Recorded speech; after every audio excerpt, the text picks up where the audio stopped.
When someone wrongs you, ask yourself, what made him do it? Once you understand his concept of good and evil, you'll feel sorry for him and cease to be either amazed or angry. If his concept is similar to yours, then you will be bound to forgive him, since you would have acted as he did in similar circumstances. But if you do not share his ideas of good and evil, then you should find it even easier to overlook the wrongs of someone who is confused and in a moral muddle.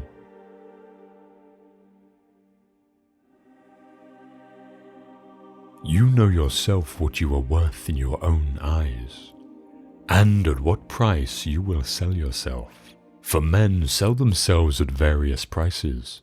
This is why when Florus was deliberating whether he should appear at Nero's shows, taking part in the performance himself, Agrippinus replied, "Appear by all means." And when Florus inquired, "But why do you not appear?" he answered, "Because I do not even consider the question." For the man who has once stooped to consider such questions, and to reckon up the value of external things, is not far from forgetting the manner of man he is.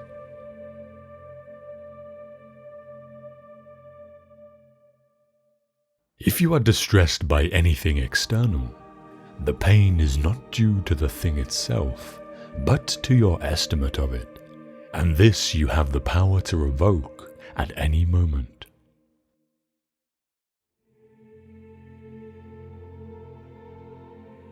The first and most important field of philosophy is the application of principles such as do not lie.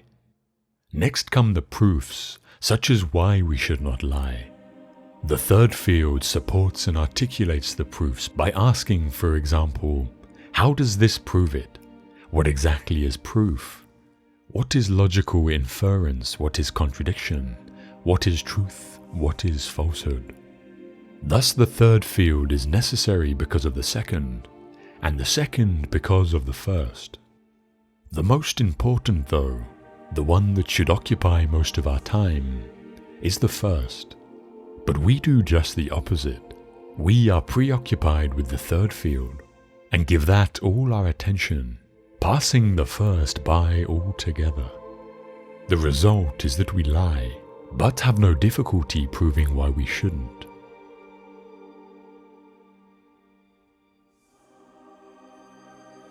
For I am not everlasting, but a human being, a part of the whole, as an hour is part of the day. Like an hour I must come, and like an hour pass away.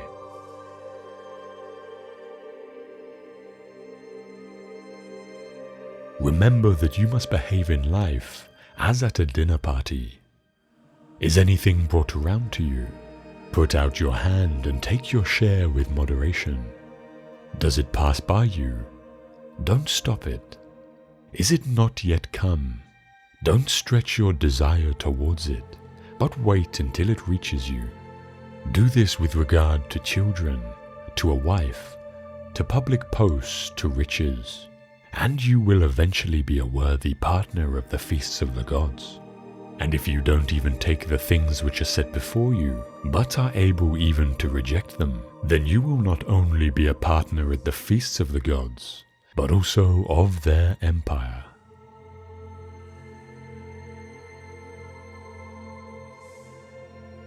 Remember that all we have is on loan from fortune, which can reclaim it without our permission, indeed without even advanced notice.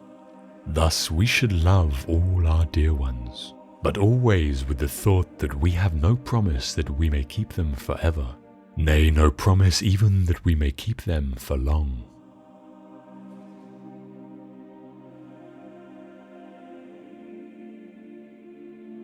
Never call yourself a philosopher, nor talk a great deal among the unlearned about theorems, but act conformably to them. Thus at an entertainment, don't talk how persons ought to eat, but eat as you ought. For remember that in this manner, Socrates also universally avoided all ostentation. And when persons came to him and desired to be recommended by him to philosophers, he took and recommended them. So well did he bear being overlooked, so that if any talk should happen among the unlearned concerning philosophic theorems, be you for the most part silent, for there is great danger in immediately throwing out what you have not digested. And if anyone tells you that you know nothing, and you are not nettled at it, then you may be sure that you have begun your business. For sheep don't throw up the grass to show the shepherds how much they have eaten, but inwardly digesting their food, they outwardly produce wool and milk. Thus, therefore, do you likewise not show theorems to the unlearned, but the actions produced by them, after they have been digested.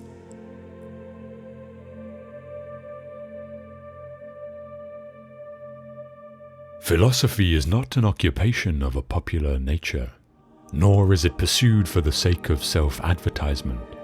Its concern is not with words, but with facts. It is not carried on with the object of passing the day in an entertaining sort of way and taking the boredom out of leisure. It molds and builds the personality, orders one's life, regulates one's conduct, shows one what one should do and what one should leave undone, sits at the helm, and keeps one on the correct course as one is tossed about in perilous seas. Without it, no one can live a life free of fear or worry. Every hour of the day, countless situations arise that call for advice. And for that advice, we have to look to philosophy.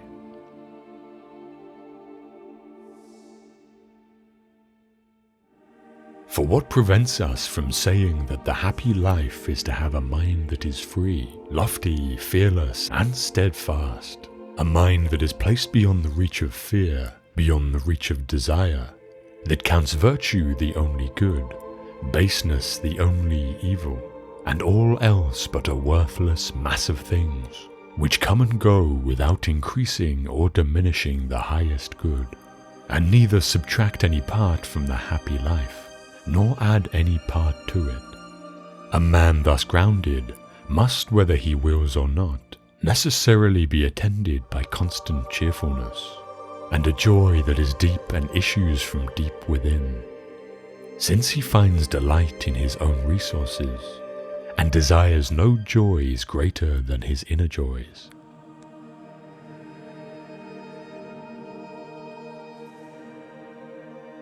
My advice is really this: what we hear the philosophers saying, and what we find in their writing, should be applied in our pursuit of the happy life.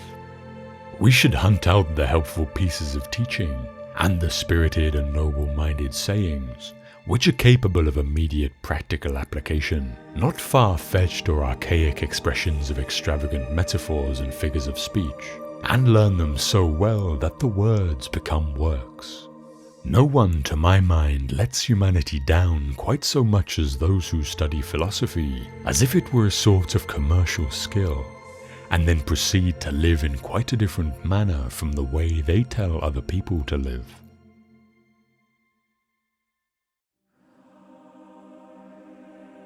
All you need are these: certainty of judgment in the present moment, action for the common good in the present moment, and an attitude of gratitude in the present moment for anything that comes your way.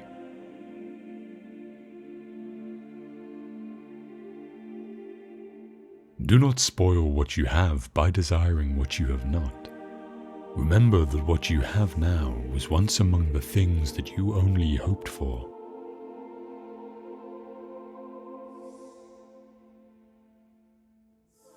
True happiness is to enjoy the present without anxious dependence upon the future, not to amuse ourselves with either hopes or fears, but to rest satisfied with what we have, which is sufficient. For he that is so wants nothing. The greatest blessings of mankind are within us and within our reach. A wise man is content with his lot, whatever it may be, without wishing for what he has not.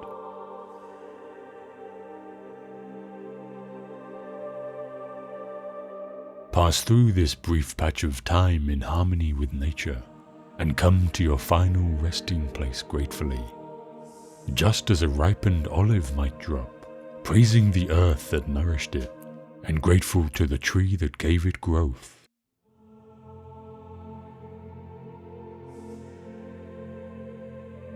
Wealth consists not in having great possessions, but in having few wants.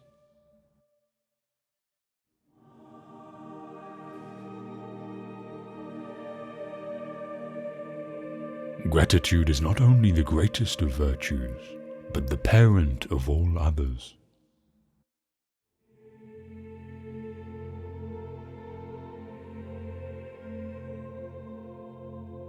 It is not the man who has too little, but the man who craves more that is poor.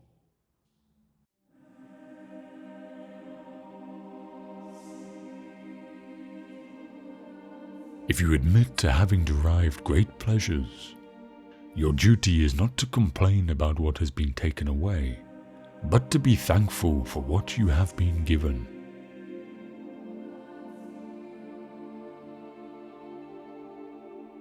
Remember that you must behave in life as at a dinner party. Is anything brought around to you? Put out your hand and take your share with moderation. Does it pass by you? Don't stop it. Is it not yet come? Don't stretch your desire towards it, but wait until it reaches you. Do this with regard to children, to a wife, to public posts, to riches, and you will eventually be a worthy partner of the feasts of the gods. And if you don't even take the things which are set before you, but are able even to reject them, then you will not only be a partner at the feasts of the gods, but also of their empire.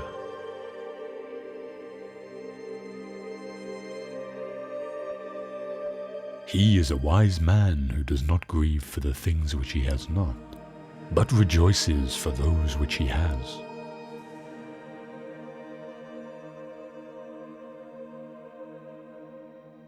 Think of yourself as dead. You have lived your life. Now take what's left and live it properly.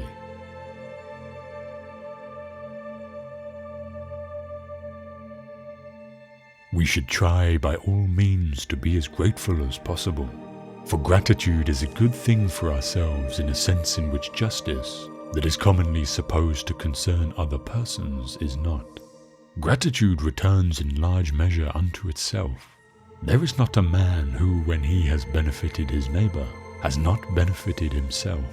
I do not mean for the reason that he whom you have aided will desire to aid you, or that he who you have defended will desire to protect you, or that an example of good conduct returns in a circle to benefit the doer, just as examples of bad conduct recoil upon their authors, and as men find no pity if they suffer wrongs which they themselves have demonstrated the possibility of committing, but that the reward for all the virtues lies in the virtues themselves, for they are not practiced with a view to recompense.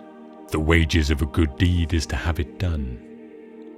I am grateful not in order that my neighbor, provoked by the earlier act of kindness, may be more ready to benefit me, but simply in order that I may perform a most pleasant and beautiful act. I feel grateful not because it profits me, but because it pleases me.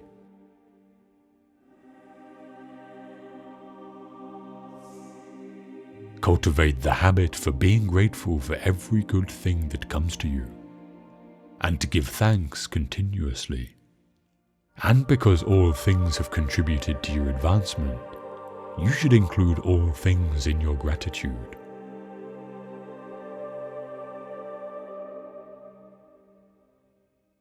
The desire for imaginary benefits often involves the loss of present blessings.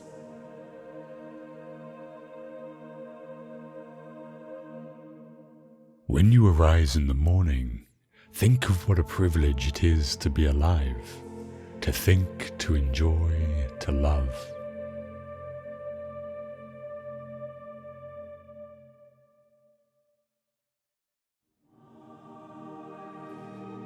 The chief task in life is simply this: to identify and separate matters so that I can say clearly to myself Which are externals not under my control, and which have to do with the choices I actually control? Where then do I look for good and evil? Not to uncontrollable externals, but within myself, to the choices that are my own.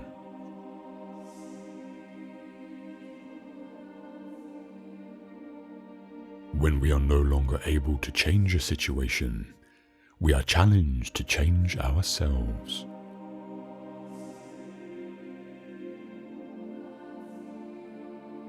You have power over your mind, not outside events. Realize this, and you will find strength.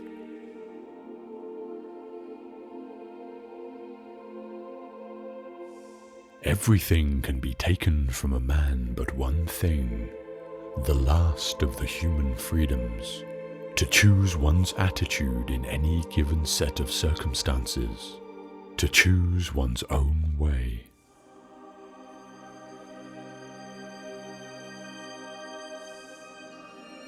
There is only one way to happiness, and that is to cease worrying about the things which are beyond the power of our will.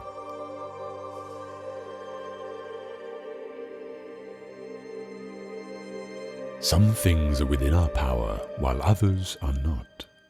Within our power are opinion, motivation, desire, aversion, and, in a word, whatever is of our own doing. Not within our power are our body, our property, reputation, office, and, in a word, whatever is not of our own doing.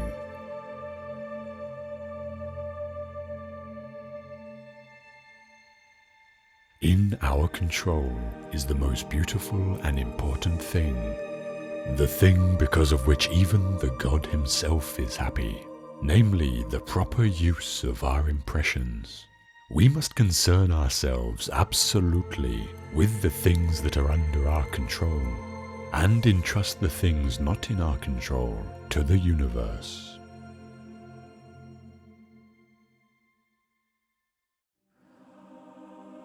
If you want your children and wife and friends to live forever, you are a fool, because you're wanting things that aren't within your power to be within your power, and the things that aren't your own to be your own.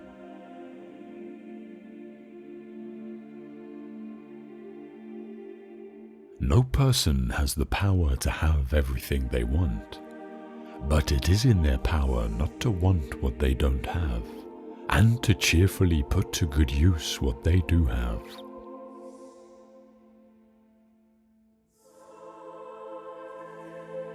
The content of your character is your choice. Day by day, what you choose, what you think, and what you do is what you become.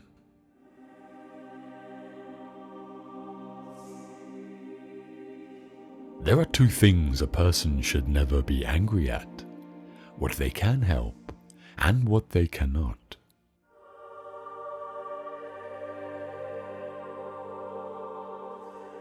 Make the best use of what is in your power, and take the rest as it happens.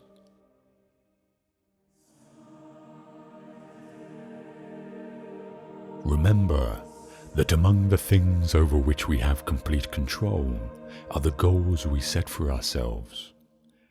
I think that when a Stoic concerns himself with things over which he has some but not complete control, such as winning a tennis match, he will be very careful about the goals he sets for himself.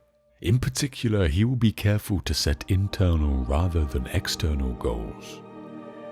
Thus, his goals in playing tennis will not be to win a match, something external over which he has only partial control, but to play to the best of his ability in the match, something internal over which he has complete control. By choosing this goal, he will spare himself frustration and disappointment should he lose the match. Since it was not his goal to win the match, he will not have failed to attain his goal as long as he played his best. His tranquility will not be disturbed.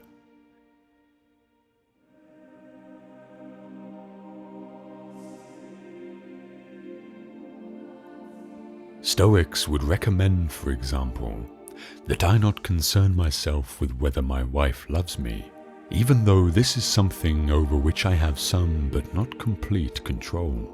But when I do concern myself with this, my goal should not be the external goal of making her love me. No matter how hard I try, I could fail to achieve this goal, and would as a result be quite upset.